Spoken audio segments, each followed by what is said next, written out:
Assalomu alaykum hurmatli hamyurtlar. Bugun sholi urug'larning unuvchanlik natijasini aniqlash uchun termostatga qo'yamiz. Uning uchun 25 dona nazorat variantli urug'lardan 25 dona saralangan urug'lar, 25 dona saralangan, nurlangan va dorilangan urug'larni ajratib oldik.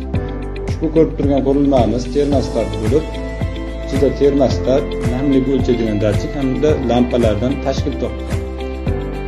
Ushbu termostatimizga sholi urug'larni bir hafta davomida qo'ydik va nazorat qilib turdik. Bir haftadan so'ng sholi urug'larimiz nazorat variantida 25 nafar urug'dan 20 nafari unib chiqqanini ko'rishimiz mumkin va 80% unumchanlikka erishdi. Sholi urug'lar bir tekisda unmaganini ko'rishimiz mumkin. Tomirlari ham xavfli topgan. Saralangan urug'larning unumchanligi bir xillashgan va tomirlari ham bir xil qadalgan. Bundan ko'rinib turibdiki, saralangan urug'larning biologik xossalari bir-biriga yaqin. Saralangan, nurlangan va dorilangan urug'larda esa unish ko'rsatkichi ham bir xil.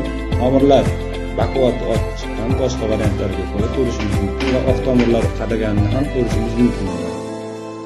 Bundan ko'rinib turibdiki, dorilangan, saralangan va nurlangan urug'lar juda baquvvat chiqadi. Bizni kuzatishda davom eting, obuna bo'lishni unutmang. E'tiboringiz uchun rahmat.